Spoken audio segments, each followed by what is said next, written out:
Welcome back to another How to Country. Today we're going to talk about how to stop weeds from growing in your garden. So there's a few different methods you can use. We're going to talk about a few today. The two main methods are to actually use low-growing understory crops, which we're not going to demonstrate today because it takes a long time for those to grow. And it's going to vary a lot dependent on where you live, what you can grow there, if it's going to work for you.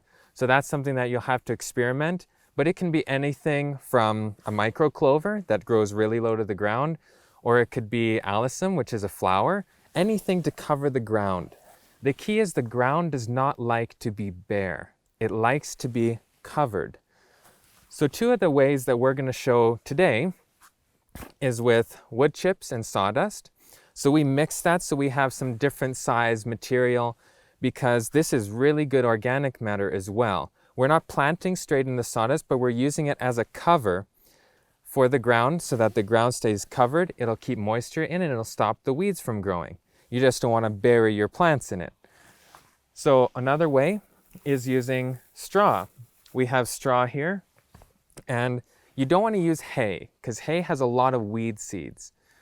But you can use straw, or you can use hay that has been eaten by, maybe you have a pet animal that eats hay, like goats or a horse or something like that. And they usually leave the coarse stems, which there's no seeds in here, weed seeds or grass seeds. So you can use that, and that's what this is, around your plants. The wood chips is going to add more fungal growth to your soil. The straw is going to add a little bit less fungal growth. So dependent on your soil, you'll choose what you want to use. Around here, I'm going to use a little bit of wood chips and then use mainly straw because celery is a high nitrogen food and I don't need so much fungal. I need a little bit more nitrogen. So I'll probably add some alfalfa into here and that will add some nitrogen. And then we'll have these to add some organic matter for the microbes to eat and to keep the weeds down. So how we'll do that is we'll just take our sawdust and put a little between the plants.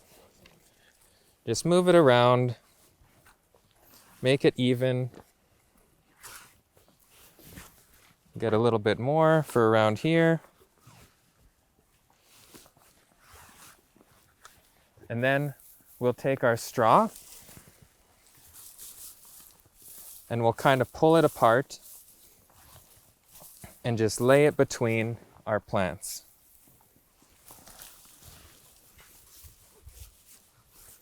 And if you had a shredder, or if you even have grass clippings work great for this, as long as they're dry and haven't started to mold.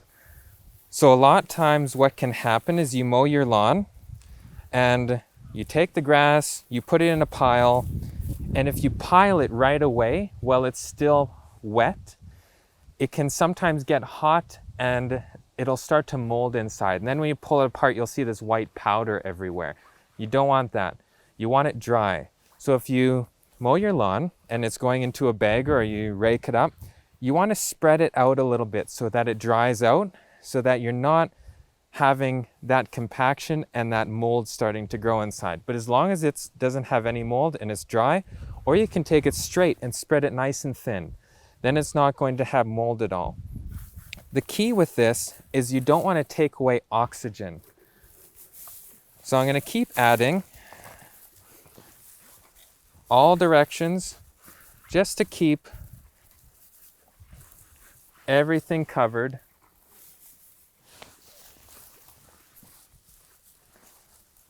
But I don't want to press on it. If you press on it too much, or if I use just straight sawdust, which is very fine, I can stop the air from getting through. And it's very important to have good airflow into your soil to keep all your microorganisms nice and happy. And on a later video, we'll actually show you what the microorganisms look like inside the soil. We'll get out the microscope and then you'll be able to see what is actually happening inside in your bed. And then if you see a little bare spot, just top it up with some more more sawdust, wood chips, or some more straw. And as the things keep growing, this will start to break down into the soil. And then you can add some more later if you have other things that, let's say I planted seeds in here. I could take my straw, lay it all out in the bed, and then just pull it apart, just like that, until I see the ground.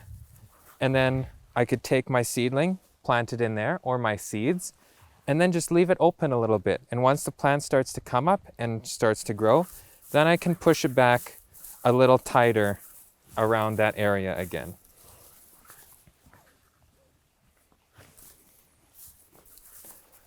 So there's some very easy ways that you can keep the weeds down, and it also adds good organic matter into your soil.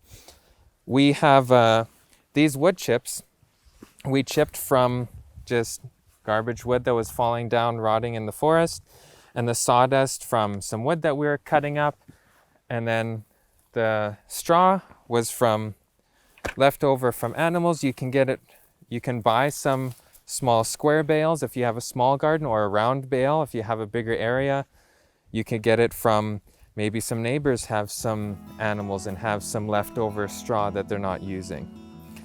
So I hope you enjoyed this video, and we'll see you next time.